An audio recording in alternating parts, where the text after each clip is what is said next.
And after unlawfully spending about 109 hours as a free man, Josiah Humphreys is back in the Brazos County Jail tonight. As you can see, crews are working to alleviate the flooding that is backed up into this neighborhood. The mayor will meet with representatives from the State Environment Commission next week to solidify their plan. In order to fill these seats, courts rely on you receiving your jury summons card in the mail in a timely manner. But we've got hard evidence proving that may not be happening as often as it should. He's known as the 20th hijacker in the 9/11 attacks. Now a jury will decide if he spends the rest of his life in prison or dies. Cindy Sheehan is expected to join protesters in Crawford on Monday. Texas wants to lead the nation in wind power. The recent deaths of now two very well-known personalities to lung cancer has put a spotlight on the disease. The current 30-day special session ends Tuesday. And Texas schools may be in more trouble. With the shopping season nearly over, the regifting season is kicking into gear. Breaking news to bring you at this hour. Lawmakers are apparently calling to abolish FEMA. A building at the University Commons apartment in College Station caught fire between 9 and 9:30 this evening. The fire, we're told, is out right now.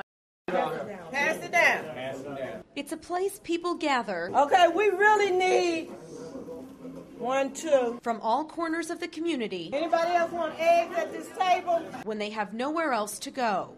They got you, sir. More than likely, it's the only meal some of them will eat today. I thank God for this place right here.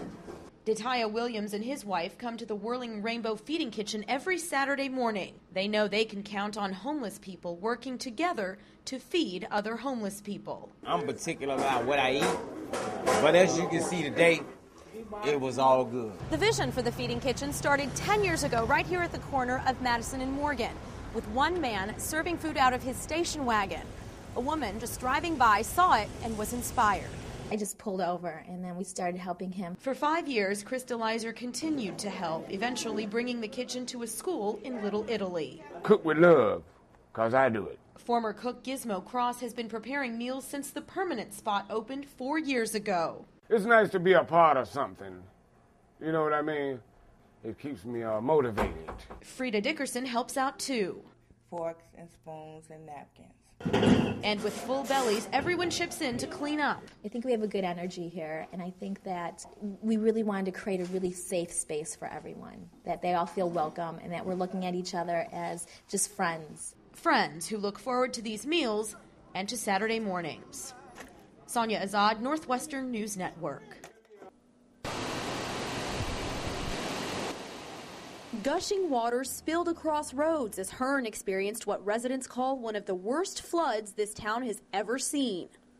My home is lost. For some, the day became an underwater adventure. For others, an unimaginable nightmare. Everything we knew was washing away. School was canceled for these Hearn High School students due to soggy classrooms. The girls live just across the street from their campus, but were forced to evacuate their homes, saying they're unsure when they'll get to go back. How do you feel right now, basically? Homeless. Yeah. Really? Why? Because we have nowhere to go. All our stuff is ruined and gone. St. Mary's Catholic Church became a shelter for flood victims like McCrary. The Salvation Army and local volunteers teamed up to provide food, shelter, and blankets for hundreds throughout the day. There is a place in town that we can go for dry clothes if people need it, and the grocery stores are also helping supply some certain things that we need. The commute back home to Hearn for those working out of town, long, as transportation safety officials manned and for hours even closed off parts of Highway 6 in and out of town. It'll start up in spurts, then it'll slow down, then we've been sitting here for about like 15, 20 minutes. Still, despite the dreary day, many took comfort in knowing they remained safe with family, wherever home may be, at least for tonight. In Hearn, Sonia Azad, ABC 40 News.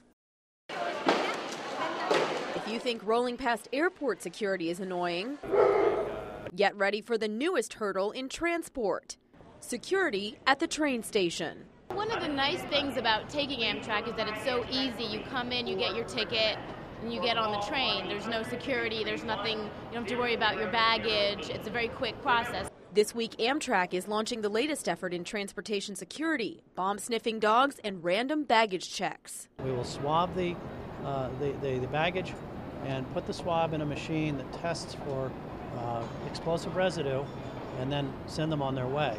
Black says the process should only take 1 minute and promises it won't slow down passengers, but some seem wary. It's not 1 minute.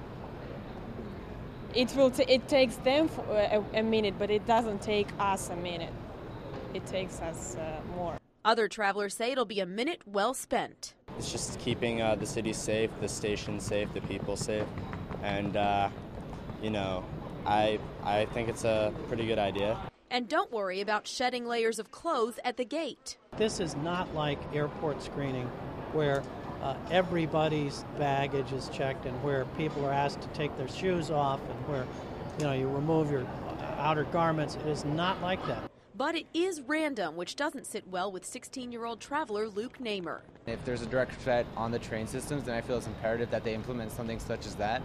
But I feel that if it's just an illusion to get people scared, and if it's just going to be more difficult to get on trains, if it's just going to randomly take people, and it's just going to not do something that's completely efficient, then I feel that it's not right. Amtrak insists the new security isn't in response to any specific intelligence, just a step up from what they'd been doing before. In Washington at Union Station, I'm Sonia Azad. Through sheets of pouring rain, investigators wheeled the body of 39-year-old Lachelle Smith out of a Franklin home, a home occupied by longtime family friend Nora Wayne Hawkins. Residents line the streets in disbelief, some trying hard to escape pungent odors coming from inside. She laid over there and started decomposing. That's the only way we found her. She started to smell. That's what I'm upset about. Investigators say Smith had been missing since Thursday. Now, 5 days later, they find the woman's body allegedly wrapped in a blanket and stuffed into a cardboard box. Anyone who knew her was honored by knowing her. She was a wonderful person. Smith's car was found here at her home just blocks away from where her body was discovered early this morning. Her mother saying she grew more suspicious as the car came home, but her daughter didn't. She's not just gone. Something has happened to her. And I know that, you know, it's only so much that you can do, but he didn't even follow up on the leads that I got. And while Smith's mother has little faith in local law enforcement, the Robertson County Sheriff's Office and Franklin Police say they will continue their investigation on whether Smith's death can be ruled an accident or a murder. In Franklin, Sonia Azad, News Channel 25. She was the little mom of the family. She took care of her younger brothers and sister, and she was very active and energetic, and you know, the phone was always ringing, and just your typical happy, you know, teenager. From the outside, Shannon Bowen appeared to be a healthy girl. On the inside, a different story. She was celebrating her 15th birthday with a pool party surrounded by friends.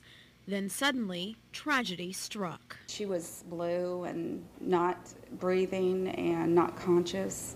They transported her to the hospital, and she never regained consciousness. Shannon was gone. This picture taken just hours before she died. It wasn't until the next day that the preliminary autopsy came back that it was her heart, and my husband and I were stunned. Shannon had hypertrophic cardiomyopathy, an enlarged heart beating at a lethal pace.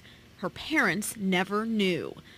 Hypertrophic cardiomyopathy, or HCM, is the excessive thickening of the heart wall.